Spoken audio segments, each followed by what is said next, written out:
مات شوی صف دویمه برخه.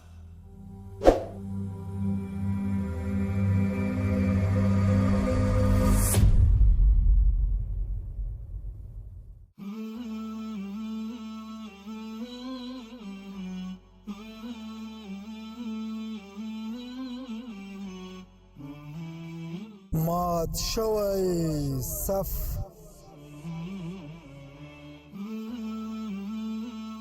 راځئ چې د تاریخ درسونه بیا راژوندي کړو. مات شوی صف.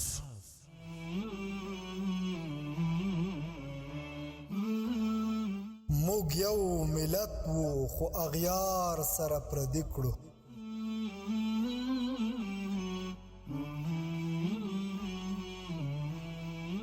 مات شوی صف. صف مات شو او له هرې درزې نه یې وینه وبهېدله.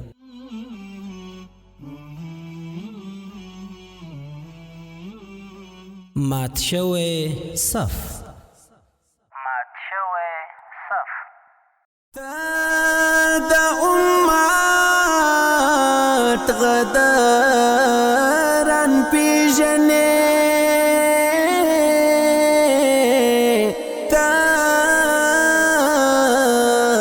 د امت غداران پیژنې. د مات شوي صف د داستان درنو او قدرمنو اوریدونکو، په دې هیله چې ټول به جوړ او روغ یاست. الله رب العزت مو خوشحال لره. دا زه محسن احسان مې یو ځل بیا د ابو مسلم خراساني د داستان د خپرونې کوربتوب کوم، په دې هیله چې دا خپرونه تر پایه راسره واورئ. درنو او قدرمنو اوریدونکو، په تېره برخه کې مو واورېدل واوره همهغسې په پوره زور سره ورېدله او هر شی د خپل سپین څادر لاندې پوښلی و. په دې وخت کې سالم بن تمازر محمد بن اشعث ته وکتل. دا چې نور څه وسول دا به په نن خپرونه کې واورو ان شاء الله تعالی. او ورته وویل زه داسې انګېرم چې تاسو څلور واړه د کوم لرې سفر څخه راغلي یاست. زما کسان به ستاسو آسونه استبل ته یوسي او هلته به د خوراک چاک انتظام وکړي. تاسو هم دننه کوټې ته راځئ تر څو ستاسو د خوراک چاک انتظام هم وکړل شي. په ځواب کې محمد بن اشعث هم په مثبته توګه سر وخوځول. د سالم بن تمازر د اشارې سره سم د هغه خلکو د هغه مړو شوو کسانو د آسونو سره یو ځای د محمد بن اشعث او ملګرو آسونه هم استبل ته روان کړل او محمد بن اشعث د خپلو ملګرو سره یو ځای د سالم بن تمازر او عدي بن عمیر تر څنګ د هغه کوټې ته ورننوتل. د سالم بن تمازر زوی سعید بن سالم په منډه منډه خپل کور ته ورغی. حویلي ته د ورننوتلو سره سمې خپلې مور رمیله او خور کلثوم بنت سالم وکتل.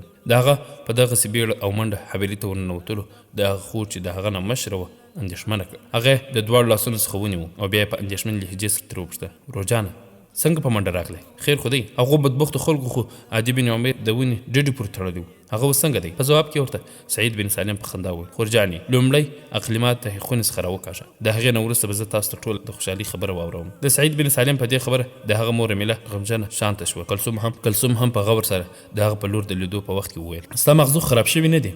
په دغو حالات کې د اقلیمات د نیولو لپاره خلک زموږ په سرای کې ناست دي او ته باید چې اقلیمات د تهخانې څخه راوکاږې. سعید بن سالم ورته په خندا وویل لږ شېبه مخته څو کسان فرشتې زموږ سرای ته راغلي او هغوی دغه شپږ کسان او پاشان او بدکړهچاره خلک چې د اقلیما د نیولو پسې ګرځېدل د مرګ په سزا محکوم کړل. تاسو یو ځل اقلیما خور د تهخانې څخه راوکاږئ. زه پلارجان را لېږلی یم تر څو زه هغې ته ستاسو په شتون کې ټول خبر واورم او د ډېر مهم موضوع څخه یې خبره کړم. د سعید بن سالم په دې خبرو د هغه مور رمیله او خور کلثوم دواړه خوشحاله شوې. بیا کلثوم د هغه ځای ولاړه او د بلې کوټې د لارې تهخانې ته ورننوتله. لږ شېبه وروسته بېرته راستنه شوه او ځان سره یوه پیغله شوې نجلۍ هم راووسله. کله چې هغه رانږدې شوه نو سعید بن سالم ورته سلام وکړ. د سلام د ځواب نه وروسته درې واړه په یوه ځای کېناستې. سعید بن سالم هم هلته د هغو تر څنګ کېناست او بیا ورته په سرای کې د پیښو شوو حالاتو ټول داستان په پوره تفصیل سره بیان کړ. کله چې سعید بن سالم چوپ شو ویې کتل چې ښایسته اقلیما په څه فکرونو کې ډوبه ناسته ده. په دې وخت د سعید بن سالم مور او خور دواړه اقلیما ته په ډېر غور سره کتل ان تر دې چې اقلیما سعید بن سالم مخ کړ او ورته وویل وروره تا خو ماته ډېر ښه خبر راوړی خو زما په زړه کې ډېرې اندېښنې او وسوسې راپورته کېږي. د دې نه مخته چې کومو شپږو کسانو عدي بن عمیر نیولی و او د هر ډول ظلم او تېرې څخه یې ونه سپموو نو که چیرې دغه نوي څلور راغلي کسان هم د همهغه لښکر برخه وي نو هسې نه چې هغوی هم زما په خلاف کوم حرکت وکړي. که چیرې هغه خلک په دې خبر شوي وي چې زه دلته اوسېږم نو زه ویرېږم چې هسې نه چې ما ونیسي او هغه ځای ته مې یوسي چیرې چې هغو شپږو زما د ورولو هیله درلوده او زما د پلار تر ټولو لوی دشمن ابو مسلم خراساني د هغه وزیر اسحاق خالد بن عثمان او مالک بن هاشم دي. د دوی نه پراته پیروز سنباد هم زموږ د کورنۍ سخت دشمن دي. اوس نو که دا څلور واړه هم د بنو عباسو د لښکرو برخه وي نو بیا به زه داسې وپوهېږم چې له ما سره دوکه او پرېکړه شوي دي. تر دې ځایه د خبرو وروسته اقلیما چوپه شوه. د هغې د دې خبرو نه وروسته ریمیلې او کلثوم هغې ته په ډېر شکایت کوونکي توګه وکتل، مګر سعید د دوی چوپتیا ماته کړه او وویل اقلیما خوري دا ستا اندېښنې دي او کنه حقیقت بالکل د دې خلاف دی. دغه څلور کسان چې راغلي دي د دوی مشر محمد بن اشعث دی. د نورو درې واړو نومونه روح بن حاتم، شبیب بن رواح او حرب بن قیس دي. دوی د بنو امیه دشمنان نه دي او نه داسې خلک دي چې د بنو عباس په خاطر انسانیت او انسانان قرباني کړي. په دې خاطر خورجاني تا ته د دې خلکو څخه هیڅ ډول ګواښ نشته. تر دې ځایه د خبر وروسته سعید هم چپ شو.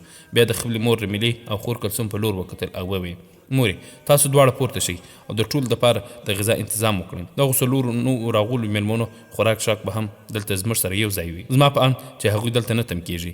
په واورو ورېدو کې دلته راننوتلي دي او زما په اند په همدې واورې کې به بیرته د خپل نامعلوم منزل په لور روانېږي. تر دې ځایه د خبرو وروسته سعید بن سالم چوپ شو. د اقلیمه حوصله هم ښه شوې وه او د سعید په لور په کتلو سره یې وویل روجانه که چیرې ته په هغوی باندې باوري یې چې هغوی زموږ دشمنان نه دي او دوستان دي نو بیا به زه هم د تروجانې رمیلې او خور کلثوم سره یو ځای د هغوی لپاره د خوراک چاک د تیرولو په کار کې مرسته وکړم. د اقلیمه په دې خبرو سعید بن سالم ډېر خوشحاله شو. د خپله ځایه پورته شو او وویل زه اوس بیرته ځم، تاسو درې واړه په خپل کار کې مصروفه اوسئ. د دې خبرې سره سم سعید د کوره ووت. سالم بن تمازر، عدي بن عمیر، محمد بن اشعث او د هغه درې واړه ملګري سرای ته دننه ولاړل. د هغوی سره هلته راټول شوي نور خلک هم سرای ته ورننوتل. بیا د محمد بن اشعث په لور د کتلو په وخت کې سالم بن تمازر وویل ما خپل زوی سعید حویلي ته لېږلی دی. هغه به نه یوازې د روانو حالات څخه اقلیمه بن مروان بن محمد خبره کړي بلکې په کور کې به ستاسو لپاره د ډوډۍ انتظام هم وکړي. سالم بن تمازر چپ شو. نو محمد بن اشعث ورته وویل تاسو ولې زحمت کاږئ، موږ به غذا همدلته په سرای کې وخورو او پر قیمت به یې ورکړو. د هغه په دې خبر سره سالم بن تمازر خفګان څرګند کړ او وویل تاسو زما ډېر درانه مېلمانه یاست، د الله په خاطر داسې خبرې مه کوئ. دې سرای ته د راتلو سره سم چې کوم کار تاسې سرته رسولو هغه بل چا ولو که زما خپلوان هم وي نه وای ترسره کړی. په دې وختونو کې اسلامي امت سخت په ګډوډي کې پروت دی. د هیڅ چا ځان مال او عزت خوندي نه دی. کله چې سالم بن تمازر چوپ شو نو عدي بن عمیر په غمجنه لهجه وویل دا زموږ د مسلمانانو بدقسمتي دی چې مسلمانان یو د بل په خلاف لاس او ګریوان دي، یو د بل سټونه پرې کوي. بنو عباس د خپلې واکمنۍ د ترلاسه کولو په خاطر د زرګونو مسلمانانو د ځانونو نظرانې د وړاندې کولو لپاره ځانونه تیاروي. د عدي بن عمیر د خبرو وروسته محمد بن اشعث وویل دا د مروان بن محمد لور اقلیمې ولې ستاسو په کور کې پناه اخیستې ده؟ ایا تاسو د هغې سره د پخوا نه کومه پېژندګلوي درلوده؟ په ځواب کې عدي بن عمیر یوه اوږده ساه واخیسته او وویل زما دوسته زه د دې کورنۍ سره پخوا هلته په حران ښار کې یو ځای اوسېدم. هم هلته په حران ښار کې مې د مروان بن محمد سره څو ځلې لیدنه کتنه شوې وه. هغه ډېر نیک او ښه انسان و. د عدي بن عمیر د چوپتیا وروسته محمد بن اشعث ورته مخاطب شو ته ماته او زما ملګرو ته هغه حالت بیانولی شي په دې توګه به په دې واوره کې زموږ وخت لږ ښه تېر شي. د هغه په دې غوښتنه عدي بن عمیر په یوه غمجنه لهجه وویل د مروان بن محمد خلافت د بنو امیه د کورنۍ اخري خلافت و. دې ته به خلکو مروان الحمار هم وایه. حمار په عربي کې د صبریت لپاره ډیر مشهور و. زحمت کشه و ګوړو ته هم حمار وایه. نو په دې خاطر خلکو خلیفه ته هم د حمار نوم اخیست ځکه د هغه د خلافت ټول وخت په جنګونو او مصیبتونو کې تیر شوی دی او هغه په دغو سختو وختونو کې د صبر او زغم نه کار اخیستی. کله چې مروان بن محمد خلیفه شو نو د دمشق په ځای په حران ښار کې مرکز جوړ کړ. هم هلته ورسره زما لیدنه هم وشوه. مروان بن محمد دومره ښه او نیک انسان و چې د خپلو اسلافو یعنې د ده تر مخه خلیفه ګوښه کړل شوی و او ابراهیم نومېده هم ځان ته راوغوښت او د هغه لپاره یې وظیفه وټاکله. او بیا که چیرې د مروان همدې خپلوانو د هغه سره مخالفتونه نه وای کړي نو په ډاډ سره ویلی شم چې د بنو عباس الاړخه راټوکېدلي سازشونه او بغاوتونه به نه وای بریالي شوي. هغه وخت چې مروان بن حران ښار کې هستوګن شو او د خپل سلطنت په ښېګڼې کې مصروف و او د بنو عباس له اړخه د راپورته کړل شوو بغاوتونو د ځپلو هوډ درلود نو په همدې وخت کې خبر ورسېد چې د حمص خلکو په بغاوت لاس بر کړي او د خروج لپاره ځانونه تیاروي. همداراز د شاوخوا عرب قبایل هم د هغوی څنګ ته ورغلي او ورسره یو ځای شوي دي. مروان د دې خبر د اورېدو سره د خپلو لښکرو سره یو ځای د حمص په لور روان شو. د هغه عزیز ابراهیم او سلیمان هم د هغه سره و. د شوال په درېمه هغه حمص ته ورسېد. ویې کتل چې د حمص خلکو د ښار دروازې تړلې. په دې اساس د مروان په حکم د هغه منادي په چغو خلکو ته غږ وکړ او ورته وویل تاسو ولې د امیر المؤمنین سره بیعت مات کړی دی؟ د ښار خلکو ځواب ورکړ چې موږ بیعت نه دی مات کړی بلکې موږ متې او فرمانبرداره یو او په خپل بیعت ولاړ یو. که چیرې امیر دلته را رسېدلی وي نو موږ ورته د ښار دروازې پرانیزو. همهغه و چې هغوی د ښار دروازې پرانیستې او مروان د خپل لښکر سره یو ځای ښار ته وننوته. خو د ښار خلکو د مروان سره خیانت وکړ، ځکه کله چې د مروان لښکر ښار ته وننوتلې نو خلکو پرې د هرې خوا څخه حملې پیل کړې. د دې حالت ته کتلو سره سم مروان بن محمد د ښار په دروازه باندې ور وخوت او د مخالفینو سره مقابله وکړه او هغوی ته ډېره بده ماتې ورکړه. د ښار دروازه یې لاندې راوغورځوله او د ځمکې سره یې برابره کړه. بیا یې د ښار د خلکو څخه بیعت واخیست. د دې حالت څخه ډاګیږي چې مروان بن محمد په رښتیا هم د بغاوتونو او سازشونو د ناکامولو لپاره پوره همت او جرأت درلود. خو د حالاتو ظلم ګوره چې مروان لا هم هلته په حمص کې و چې خبر ورسېد چې یزید بن خالد قسري د څو باغیانو سره یو ځای د دمشق په سردار باندې حمله کړې ده او د دمشق والي کلابند کړی دی. مروان د دمشق د والي د مرستې لپاره د حمص څخه 10,000 کسه پوځ ولېږه. په دې توګه د هغه سره خپل لښکر ډېر کم پاتې شو.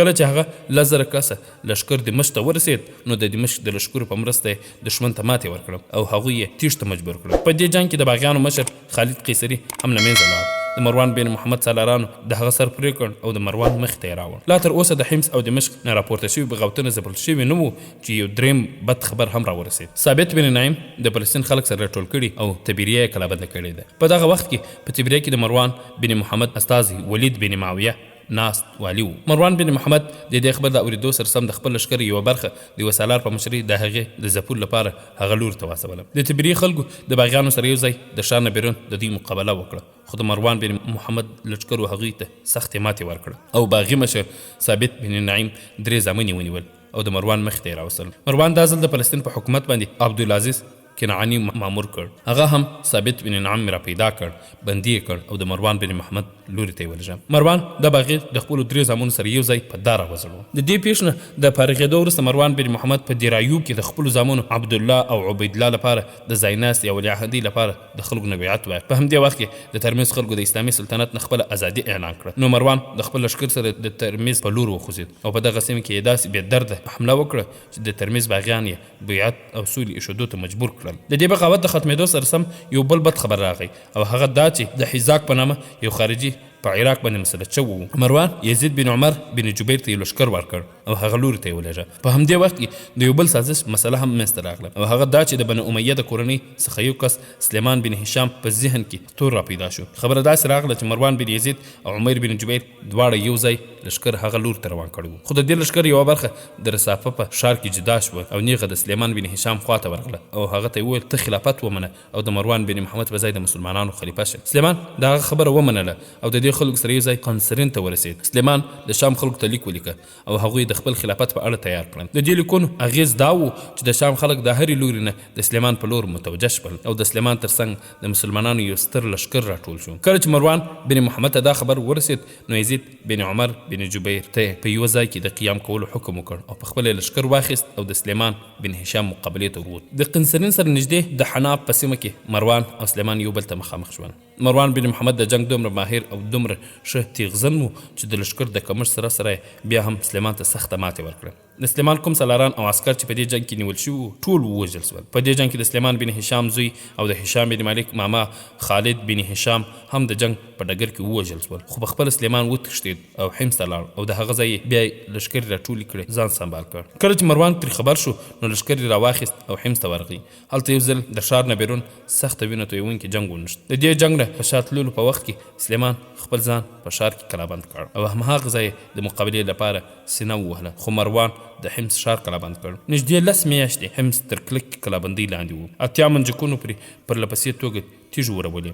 د حمص خلک مجبور شول او د امن غوښتنه یې وکړه او سلیمان د هغه ځای ووت او د ترمذي په لور وتښتېد. د حمص نه د فارغېدو وروسته مروان د کوپې په لور ولاړ تر څو هلته راپورته شوي بغاوتونه وځپي. هلته یې هم باغیان په پوره قوت سره د منځه یوړل. اوس نو ضحاک خارجي چې یو ځل مخې ته یې هم ماتې خوړلې وه یو ځل بیا یې سرکشي کړې وه او د کوپې په لور ورغلی و. د مروان بن محمد سالار عمر بن جبیر د ضحاک خارجي مقابله وکړم او ماته یې ورکړم. خو ضحاک خارجي یو ځل بیا لښکرې راټولې کړې.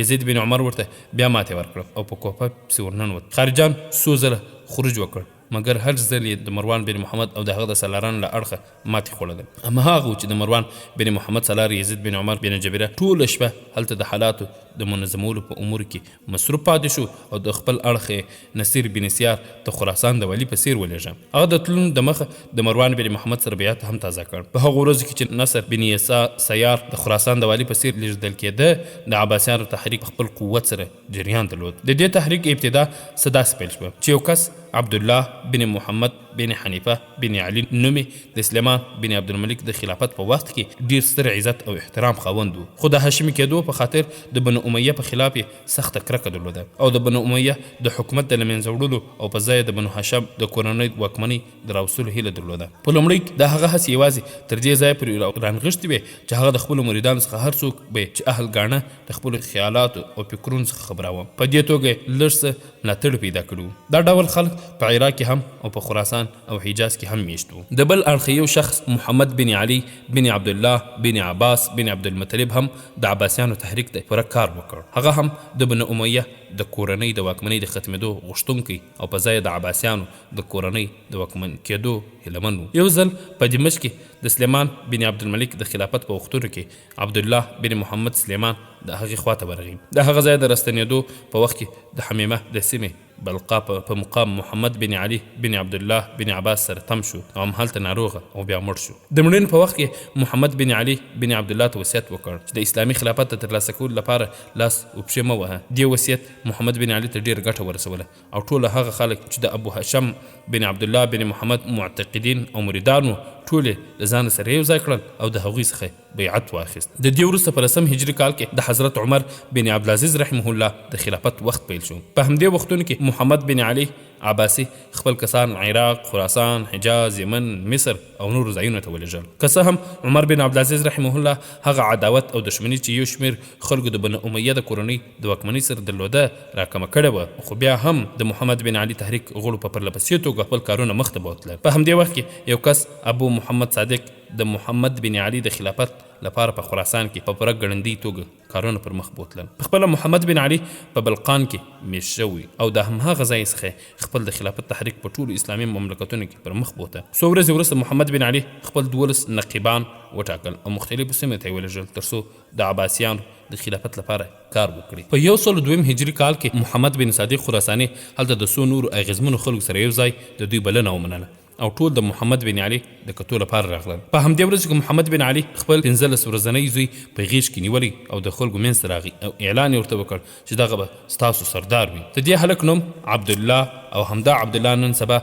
د صفاح په نامه یادیږي چې بیا د بنو عباسو خلیفه او د مسلمانانو حکمران شو. بنو عباسو په خراسان کې خپل دعوت نور هم پراخه کړ. دوی خپل ګڼ شمېر مشران خراسان ته ولېږل تر څو په پوره ځواک سره د عباسیانو د خلافت لپاره هلې ځلې وکړي. په دې خلکو کې تر ټولو زیات اغیزمن محمد بن صادق، ابو حنیس او څو نور کسان هم شامل وو. په دې وختونو کې د بنو امیه له اړخه اسد قیصري د خراسان والی وو. هغه ته د بنو عباسو د دې تحریک په اړه معلومات ترلاسه شول. تر څنګ یې د هغه د جاسوسي سازمان هم هغه ته معلومات ورکړل چې څو کسان په پوره زور و شور سره د عباسیانو د خلافت لپاره کار کوي. اسد قیصري هغوی ټول پیدا کړل، ونیول او په دار یې وځړول. خو یوازې یو کس چې عمر نومېده ترې وتښتېد. هغه ولاړ او خپل سالار بقیر بن مهان ته اطلاع ورکړ. بقیر هم دغه ټوله پیښه محمد بن علي ته په تفصیل سره ولیکله. محمد بن علي په ځواب کې ورته ولیکل ته الله شکر دی چې تاسو د بلنې هڅې بریالي روانې دي. ته باید په خپله هم د خپل ځان د وژنو انتظار وکړې. همهغه و چې په 113 هجري کې بقیر عمار بن زید چې د عباسیانو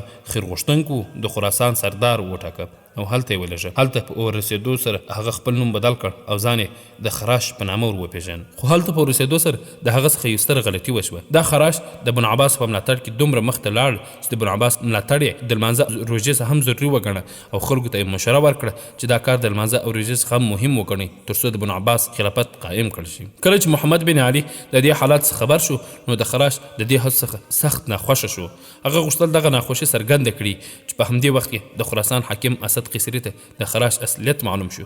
سم د لاسه ونیو او په دار یې راځوړند کړ. محمد بن علي هم د خراسان د خلکو په دغه کمزوري عقیده باندې خواشینی و او وویل چې ولې د بنو عباسو خلافت ته په لمانځه او روژې ترجیح ورکول شول. په دغو وختونو کې هغه ته د خراسان له لوري یو هیئت راغی او د خپلو دغو عقیدو کمزورتیا په اړه یې ترې بخښنه وغوښتل. دا ځل محمد بن علي د خپلو نقیبانو په ټاکلو کې یو ستر بدلون راوست. هر څوک به چې داعي یا نقیب ټاکل کېده نو هغه ته به یې یوه ځانګړې امسا ورکوله او همدا د هغه د نقیبۍ او سردارۍ نښه ګڼل کېدله. په دې توګه دغو نقیبانو او سردارانو ډېر ګړندي توګه د عباسیانو د خلافت د قیام لپاره لاره هواره کړه. په 140 هجري کال کې محمد بن علي بن عباس ومړ. د مرګ په وخت کې خپل زوی ابراهیم خپل ځای ناستې وټاکه او خپلو مریدانو نقیبانو او سردارانو ته یې وصیت وکړ چې د هغه ورسه د هغه زوی ابراهیم بن محمد د امام په څیر ومني او د هغه اطاعت او فرمانبرداري وکړي. په هماغه شپو او ورځو کې یو کس د بکیر بن ماهان په نامه د ابراهیم بن محمد په دربار کې حاضر شو او د هغه څخه هدایت واخیستل او د خراسان په لور روان شو. هلته په رسېدو سره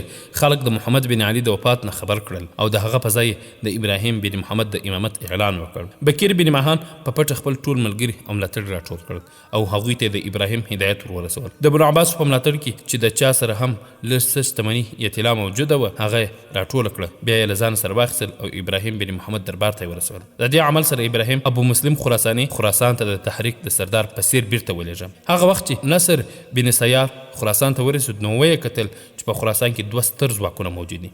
یو ځواک د ابو مسلم خراساني سره دی او بل د کرماني سره. نصر بن سیار هڅه وکړه ترڅو کرماني د خپل ځان ملګری کړي او په خراسان حکومت وکړي، خو کرماني د ملګرتیا څخه انکار وکړ. د دې کار سره د نصر بن سیار او کرماني ترمنځ د جنګونو یوه لړۍ پیل شوه. د دواړو ترمنځ سخت جنګونه وشول او په هر جنګ کې د نصر سالاران د کرماني په مقابل کې مات شول. نو د دې حالاتو په کتلو سره نصر پخپله د کرماني مقابلې ته راووت. د جنګ لړۍ روانه وه او هیڅ لوري بریالی یا ناکام نه معلومېده چې ابو مسلم خراساني د دې حالاتو نه ګټه پورته کړه او موقع غنیمت وګڼله. هغه خپل عسکري ځواک لا د پخوانه ځواکمن کړی و.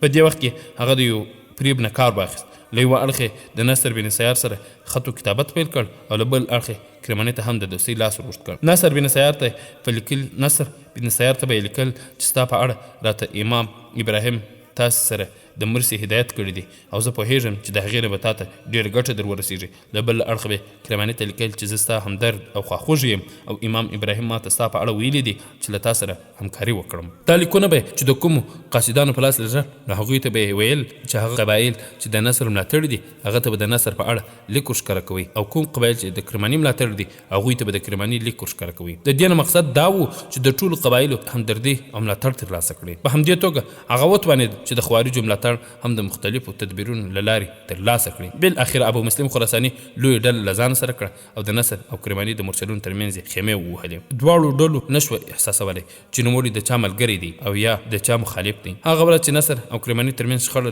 د نښودلو په حال کې وه نو د هغې نه یوه ورځ مخته کرماني ته لیک ولېږم چې زه به ستا په ملاتړ د نصر سره جنګېږم. کرماني د هغه په دې لیک ډېر خوشحاله شو. کله چې نصر بن سیار ته د دې حالاتو په اړه معلومات ترلاسه شول نو سمدلاسه کرماني ته لیک ولېږه او ورته یاده کړه چې ابو مسلم خراساني چالاک انسان دی او غواړي تا ته په دې توګه زیان در ورسوي. د هغه نه ځان وساته. د هغې په مقابله کې موږ باید مخالفتونه له یاد وکاږو. کرماني د لومړي ځل لپاره د نصر خبره خوښه کړه او بله ورځ د دواړو ترمنځ د کتلو لپاره ځای وټاکل شو. کرماني 200 کسان واخیستل او د نصر سره د کتلو لپاره ورغی، خو د نصر خلک د وخت نه ګټه واخیسته. خیانت یې وکړ او کرماني د خپلو ټولو ملګرو سره ووژه. د کرماني زوی علي وتښتېد او ابو مسلم ته ورغی.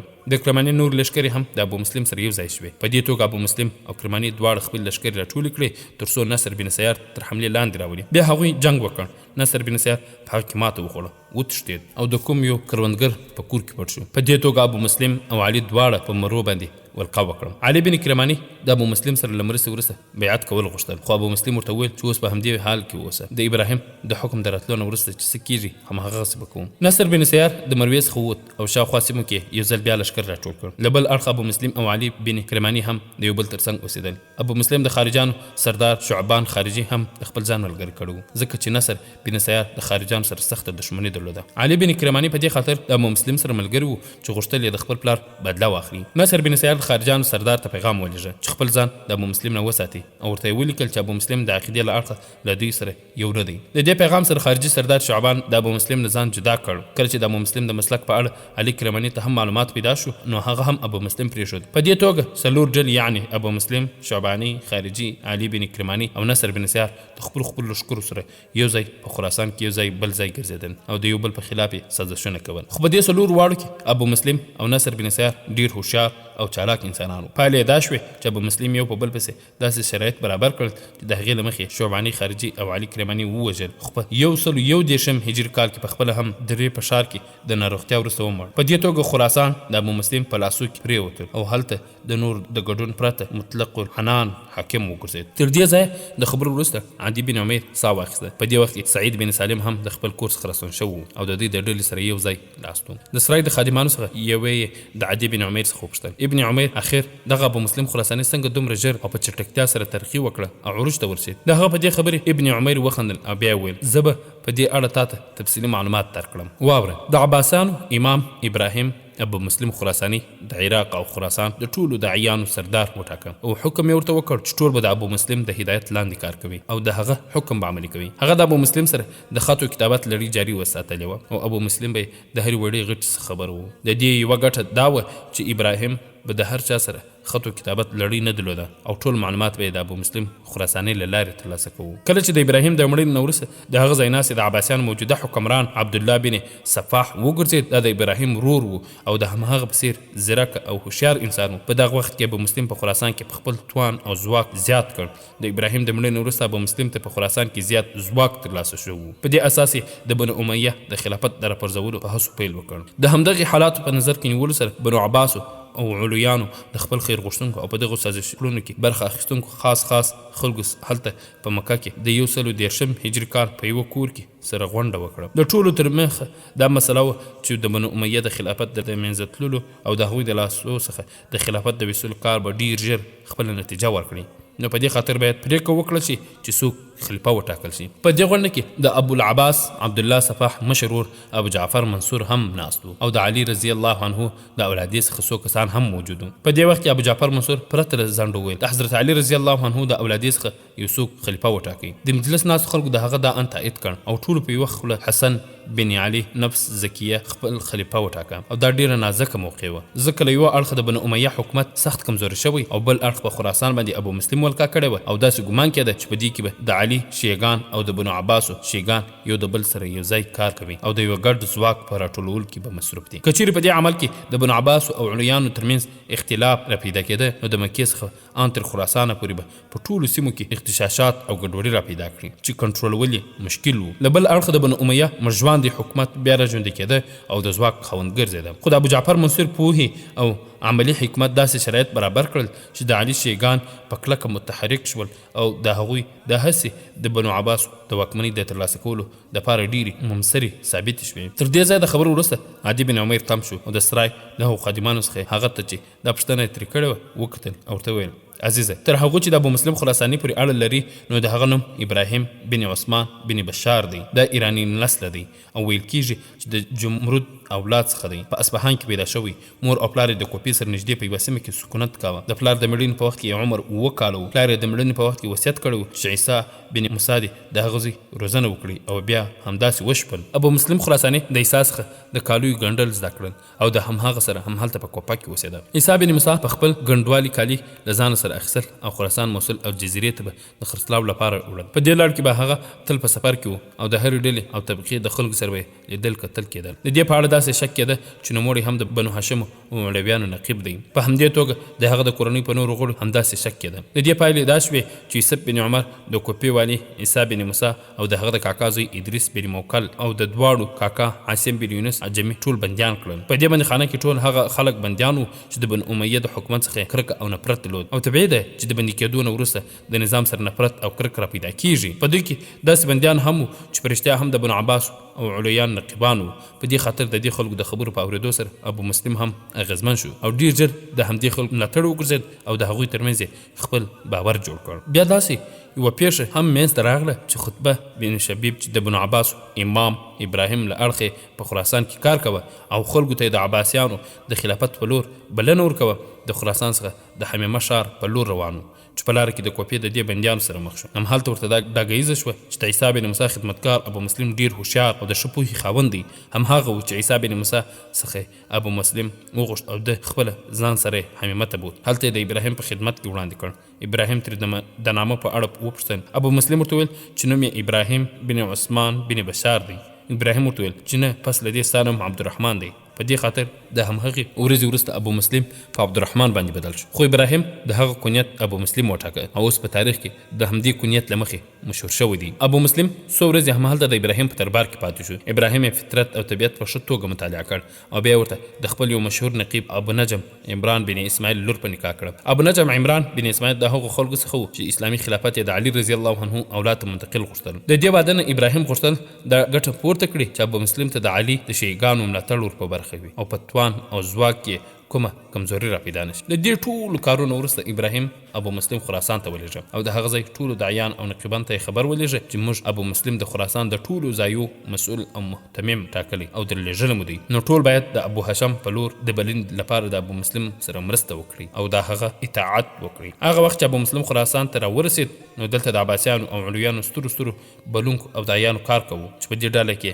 ډېر مشهور سلیمان بن کثیر، مالک بن هشیم، زیاد بن صالح، طلحه بن زریق، عمر بن ایوان، دا پنځه واړه ټول د خزاعه د قبیلې پورې اړوند خلک وو. د دې نه پرته قنبه بن شبیب د قبیلې پورې اړوند وو. ابو نعنینه د موسی بن کعب، زهیر بن کبیب، قاسم بن نجاشه، اسلم بن سلام، دا څلور کسان د بنو تمیم سره اړوند وو. ابو داود، خالد بن ابراهیم شعبانی، ابو علي هروي، ابو نجم عمران او دا ټول ډیر مهم او ستر داعیان ګڼل کېده. کله چې ابو مسلم خراساني هلته ورسېد نو سلیمان بن کثیر د هغه ځواني او کم عمري په خاطر هغه بیرته ولېږه، ځکه چې د بنو عباس ټول نقیبان د پاخه عمر خاوندانو او د پوره تجربې لرونکي خلک وو. په دې خاطر یې نه غوښتل چې یو کم عمر ځوان یې د امورو او رازونو محتمم او مسؤل وټاکل شي. هلته د ابو مسلم د ورتلونو د مخه په خراسان کې د عباسیانو د خلافت په لور د تحریک سردار خالد بن ابراهیم شعبانی و. خو په دې وخت کې هغه څه د نور کارونو لپاره ماوراء النهر تللی و. کله چې بیرته مروې ته راستون شو او د ابراهیم لیک یې ولوست نو د ابو مسلم یې راپیدا کولو کوشش وکړ. خو هغه ته وویل شول چې سلیمان بن کثیر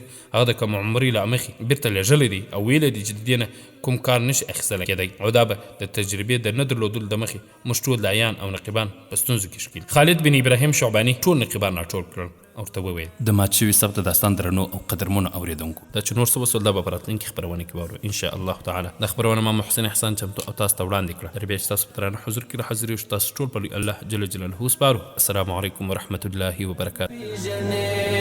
شور د جذبو جوړ ک پیمال شوی معظمت دی، پاڅه توري و شرنګ و ننګ ته ضرورت دی، حسب د ننګ بیرغ کده سعید بن خالد غوندي، ځان قربان کړه ته هم د امت د هر شهید غوندي، تا ته د خبیب د عشق او در قصه معلومه ده، تا ته رنګ په وینو د سینوار قصه معلومه ده، نوم د ملا عمر منصور جلال ته اورېدلی دی، تاریخ غزنوي میرویس ابدال دې هم لوستلی دی، تاریخ غزنوي میرویس ابدال دې هم لوستلی دی، ویان د تاریخونو د محسن احسان پیژنې، ویان د تاریخونو د محسن احسان پیژنې، خو تا غداران پیژنې، خو تا غداران پیژنې، خو تا غداران پیژنې، خو تا غداران پیژنې، خو تا